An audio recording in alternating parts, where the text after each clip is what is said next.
Hello everyone, and welcome to my General Hospital official channel. I hope everyone is having a wonderful day. Before we begin, please hit the subscribe button and give this video a thumbs up. Curtis has an emotional run-in with his mother. Chase notified Sasha that she was being detained at the gatehouse. He clarified that she had been seen leaving Logan's with goods that she hadn't paid for after Sasha questioned whether it was a joke. Sasha refuted the charge and stated that Deception has a business relationship with Logan's and a track record of trading clothing for free publicity.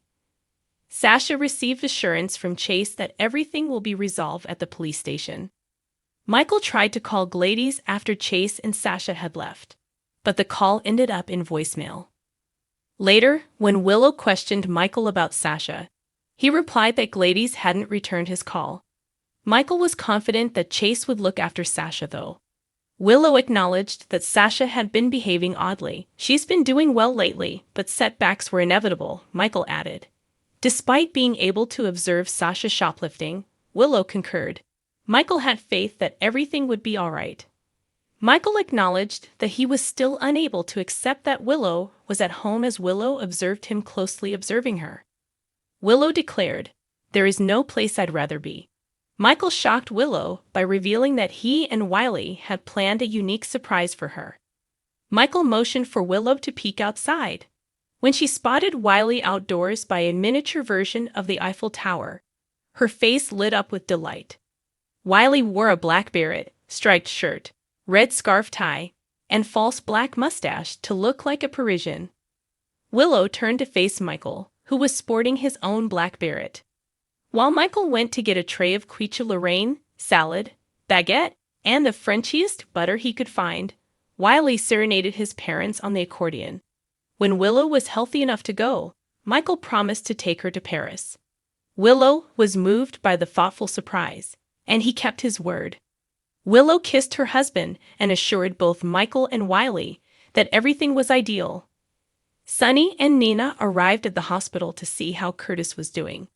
After hearing from Molly and Marshall that Curtis was still undergoing surgery, Sunny promised to assist the family in any way he could. Although Marshall was appreciative, he was curious as to who had shot his son. Marshall apologized for his outburst and told Sunny that he didn't blame anyone other than the shooter after Molly and Nina moved over to the waiting room. "Don't worry about it," Sunny advised. Sunny vowed to keep looking for the shooter until he did. To get a sweatshirt for Trina, Portia went to her office in the interim. When Curtis had urged Portia to not give up on them, she began to think back to that moment. Portia hoped Curtis would come back to her. Stella gave sobbing Trina comfort in the waiting area. Trina sobbed as she described her feelings of rage and confusion, but Stella assured her that Curtis would fight to get back to his daughter. Stella remarked, just as he's striving to go back to Portia. Portia arrived just in time to hear Stella speak. Trina was given a bear hug by Portia as she sat down on the sofa next to her.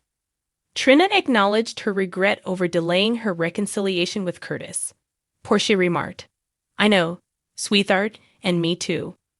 Molly and Nina came by a little while later and inquired about Curtis. Stella responded that there had been no change. Stella admitted that it was in times of adversity that one realized how truly essential family was, and Portia was positive that Curtis would be happy to have both Molly and Nina present. Stella recalled Curtis and Thomas as children. As Stella spoke about his son's competitive nature, Marshall walked over. Although Stella reassured everyone that Curtis had been much more protective of Thomas, Portia was astonished by that side of him. In case his brother Thomas needed assistance, Curtis had never wished to be separated from him. Portia and Trina acknowledged that Curtis continued to guard his family. Later, as Sunny was finishing up a phone discussion with Brick, Nina arrived. Sunny had nothing to share when Nana asked whether there had been any updates regarding the shooting. A little while later, Alexis texted Sunny to invite him to meet her. Nina reassured Sunny that she would call if there was any update regarding Curtis, Nina followed as up he with was Portia hesitant after Sunny had left. As a doctor, Portia said that she was worried since she knew that a lengthy procedure always resulted in complications, and Curtis' procedure had taken longer than it should have. Nina assured Portia that Curtis would survive, but Portia emphasized that due to the bullet's position in Curtis' spine, Curtis would experience difficulties that might change the course of his life. Portia felt that she might not have the chance to confess her love to Curtis. However, TJ was present as a doctor extracted the bullet pieces from Curtis' spine. As the surgeon began to suture the wound, he became concerned about Curtis' pulse rate. Curtis went unconscious for a few seconds before the surgeon called for a crash cart. The medical professionals hurried to save Curtis once they turned him over. Curtis awoke on a blanket in a park as the medical staff sought to revive him. He stood up and gave the area a bewildered glance. Later, a woman sat down on the blanket next to him and gently reprimanded him for eating the entire batch of potato salad. Curtis cried out, "Mom?" Irene appeared unaware of Curtis's distress as he stared at her in bewilderment. He was reassured by Irene that she had enough of food in the basket. And she also mentioned how lovely the day was. "It's just magical," Curtis declared. Curtis was asked to check Irene's car out because the engine light was on. Irene claimed there was no need because she had two muscular sons, and Curtis grinned because she hadn't taken the car to the mechanic. "Tommy is now working on it, but I believe he might use some assistance," Irene stated. Curtis questioned if his brother was at the park after being startled. "Tommy was in the parking lot," Irene revealed. Curtis was overjoyed and got to his feet to head to the parking lot when he heard voices in the distance, including TJ's, as TJ imploring Curtis to remain with them. Irene assumed it had been Tommy calling for Curtis after Curtis asked if his mother had heard the noises. Curtis was reminded by Irene that Tommy needed him, but he was hesitant to leave because he could still hear TJ for Trina. "TJ, do it," said. Trina's name was spoken by Curtis as he froze. Curtis disclosed that Trina was his daughter after Irene inquired about her. Irene offered to cook dinner for her sons once the automobile was fixed because she was so happy with the news. Irene acknowledged missing Curtis and was relieved to have her family back together. She grabbed his hand and offered to take him to his brother, but Curtis fessed up that he couldn't go since he was confident that if he left the park, he would never see Trina and Portia again. There were too many people waiting for Curtis, he said. Despite her disappointment, Irene respected Curtis' choice. In a quiet voice, she added, "Until we meet again." As Curtis told his mother he loved her, tears welled up in his eyes. Irene gave Curtis her assurance that she loved him and was proud of him. Irene vanished after they hugged tenderly. Christina and Alexis greeted each other at Kelly's before Alexis sat down. The subject of Christina's choice to assist Molly rapidly came up in conversation. Alexis wondered if Molly and TJ would allow Christina to proceed with the surrogacy. Asked Christina for assistance. Alexis was concerned that Christina might not understand the enormous personal sacrifice, but Christina assured her that she would. Being young, healthy, and capable gave Christina the assurance that she would manage. Molly and TJ had to go, according to Christina. Deserved to be parents, and if Molly and TJ decided to divorce, it would be preferable to have someone ready and willing to start a family immediately away.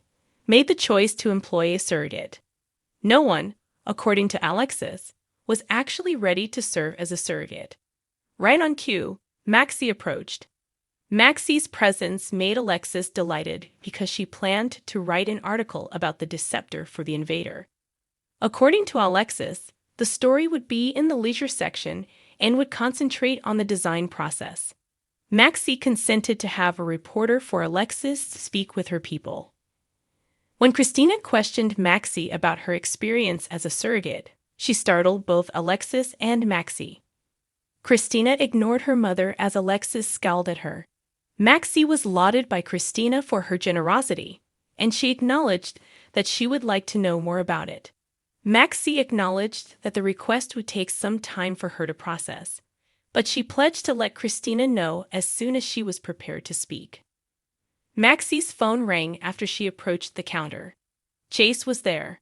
Maxie informed him that she was heading to the police station when he told her about Sasha's Christina mentioned that Maxie might have knowledge about surrogacy, but Alexis reminded Christina that asking Maxie had been disrespectful.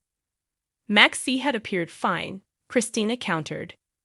When Christina said she had to go to the hospital, Alexis decided to put the situation behind her. Alexis texted Sunny after Christina left to see if he had time to speak with her about Christina. Sunny eventually met up with Alexis. When Alexis questioned him about his connection with Christina's charity, she mentioned how because Christina was always receptive to his advice, she required his leadership. Alexis agreed that there was more to her request after Sunny learned there was. Molly was greeted by Christina at the hospital. Shortly after that, TJ, then the doctor, walked up to Portia. Gladys grinned at her reflection in Logan's dressing room and looked at a fur coat she had tried on. Gladys grinned before she noticed Scout had approached and was petting the fur. She cautioned Scout to refrain from touching herself because the coat was fashionable. Sam remarked, "Wow, you really have a way with children, don't you?" Sam directed Scout to one of the dressing rooms so she could try on the outfits she had chosen. Sam inquired about Gladys' best friend, Selena Wu, after Scout had left. Spinelli had observed Gladys, Selena, and Cody cuddling up at Metro Court. So Sam didn't believe Gladys when she denied that she and Selena were pals.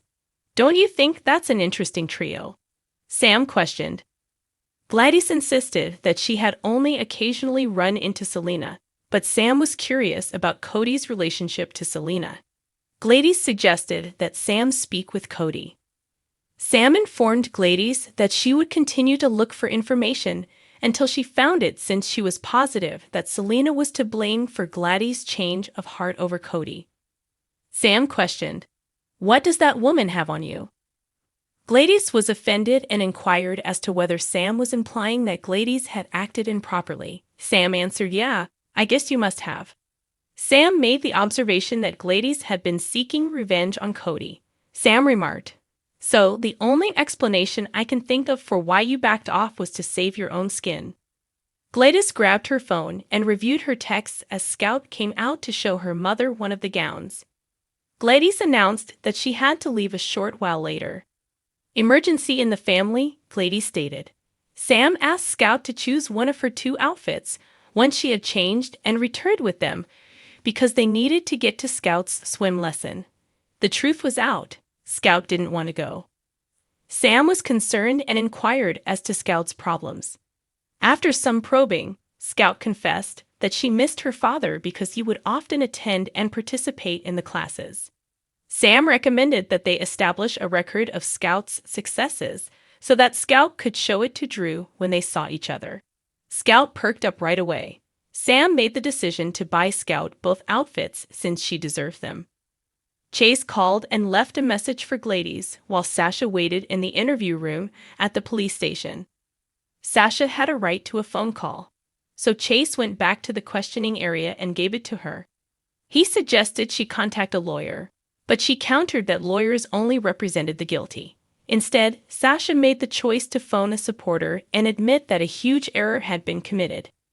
Sasha was unlucky because the call ended up on voicemail. Sasha handed the phone back to Chase and declared that the store manager was deliberately attempting to make her look bad. Gladys abruptly burst through the door as Chase said he had security footage he wanted to show her. Gladys was hugged by Sasha as she ran over.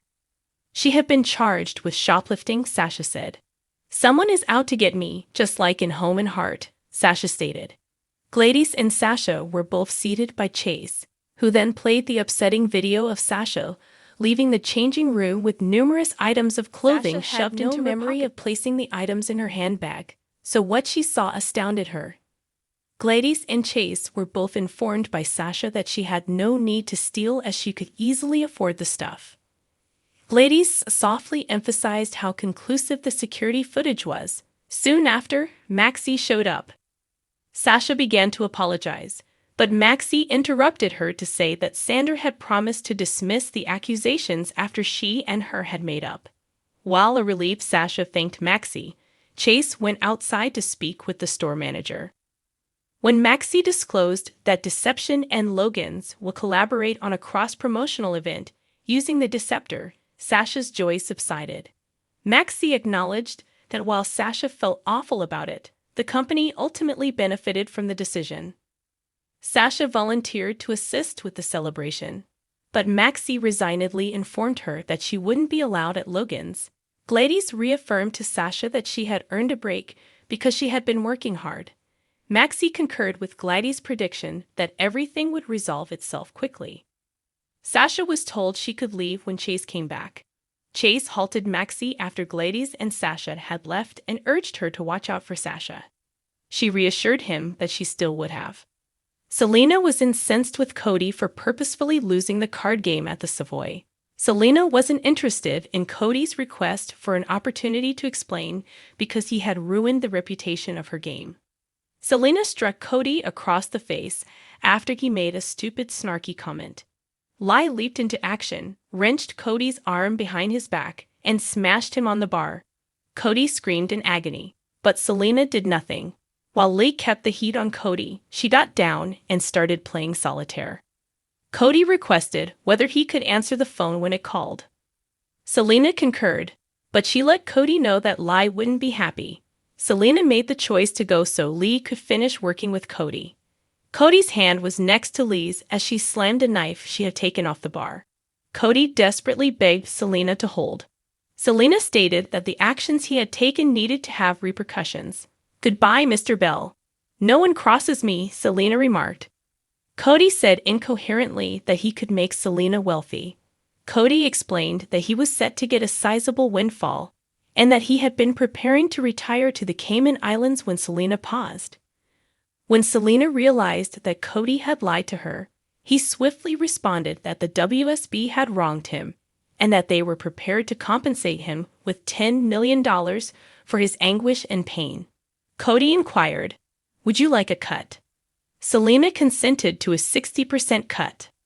Selena reassured Cody that he would have enough of money left over despite Cody's objections because he needed to pay his lawyer. Cody took his phone and headed to the alley after Selena told him he could leave because he couldn't hide from Lai. Cody dialed Sasha quickly, but the call ended up on voicemail. A short while later, Selena emerged and gave Cody the paint bottle he had used to mark the cards. She then stroked his cheek. Sam was taking pictures of the interaction between Selena and Cody as it was happening nearby, but she was surprised when a hand suddenly grabbed her shoulder from behind. Thanks for watching. If you liked this video, so please don't forget to subscribe my channel and don't miss any updates.